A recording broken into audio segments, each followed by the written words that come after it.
बिस्मिल्लाहिर्रहमानिर्रहीम। अस्सलाम वालेकुम। Welcome to Aamna's kitchen. आज मैं बना रही हूँ मज़ेदार टेस्टी फेनी। फेनी की रेसिपी आपके साथ इसलिए शेयर कर रही हूँ कि अक्सर मैसेज बार बार यही आते हैं कि हमें सहरी को भूख नहीं लगती, कुछ खाने को दिल नहीं चाहता, तो कुछ अच्छा मज़ेदार सा जल्दी जल्दी बन जाने वाला बता दें। तो सबसे ज़्यादा जल्दी बनने वाली चीज़ है फेनी। मज़े की भी होती है, हल्की फुल्की भी होती है, भारीपन भी पैदा नहीं करती। तो आज आपके साथ क्विक एंड ईजी फेनी की रेसिपी शेयर करती हूँ। मैंने इसको माइक्रो में बनाना है, तो रेसिपी को शुरू करते हैं। फेनी बाज़ार से बहुत आराम से मिल जाती है और घर से बनाना चूँकि बहुत मुश्किल और लंबा प्रोसेस होता है, इसलिए घर से बनाने का तकल्लुफ़ ना करें, आप बाज़ार से ख़रीद लें। फेनी मैंने ले लिया है। इसके अलावा मिल्क पाउडर है, मैं मिल्क पाउडर में बना रही हूँ। फ्रेश मिल्क इस्तेमाल करना चाहें तो कर लें, लेकिन इसमें थोड़ा हींग का मसला होता है, तो मैं मिल्क पाउडर में बनाती हूँ। इसके अलावा चीनी अपने हस्ब ज़रूरत लेनी है और कुछ पिस्ते बादाम वगैरह। तो रेसिपी को शुरू करते हैं। जितनी भी फेनी आपने बनानी है उस हिसाब से पानी लें। 1 बोल बनाना है, 2 बोल बनाने हैं, बड़ा डोंगा बनाना है, तो मैंने इस वक्त बनाने हैं 2 बोल, इसलिए 1 गिलास के बराबर पानी ले रही हूँ। इसमें आपने अपने टेस्ट के हिसाब से मीठा डालना है।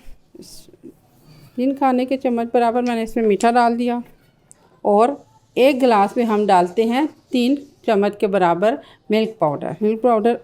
मिल्क पाउडर आप अच्छी क्वालिटी का लें, और अगर आप मिल्क पाउडर नहीं ले रहे, फ्रेश मिल्क ले रहे हैं, तो फिर 1 गिलास फ्रेश मिल्क लें और उसमें अपने हिसाब से चीनी डाल लें। अब इसमें डालनी है फेनी को चूरा कर दें।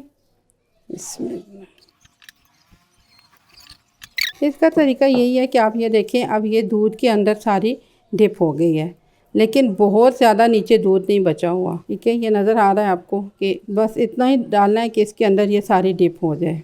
अब इसको माइक्रो में रख देना है। अब आप इसको माइक्रो में रखें और 3 मिनट के लिए माइक्रो को चला दें। बिस्मिल्लाह। इसको माइक्रो में रखें, बिस्मिल्लाह। 3 मिनट के लिए माइक्रो चला दें।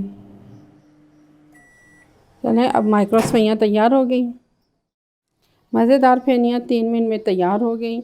अगर आपके पास माइक्रो नहीं है या आप माइक्रो का इस्तेमाल नहीं करना चाहते, तो तेज़ गर्म दूध में फेनियाँ डालें और 1 मिनट के लिए कवर करें, ये बहुत अच्छी बन जाएंगी। बहरहाल बहुत जल्दी बनने वाली डिश है, फ़ौरन बनाइए, सहरी में बहुत मज़ा आएगा। ठंडी खाएं या गर्म खाएं, मज़े की बनेगी दोनों तरीक़ों से। बस इनको मिक्स कर लें। अगर ज़्यादा थिक हो जाती हैं तो इनमें थोड़ा सा दूध डाल दें और अपनी मर्ज़ी से इनमें पिस्ते बादाम छिड़क लें। तो ज़रूर बनाइएगा, इंशाल्लाह आपको सहरी में मज़ा देंगी। दुआओं में याद रखिएगा। अल्लाह हाफ़िज़।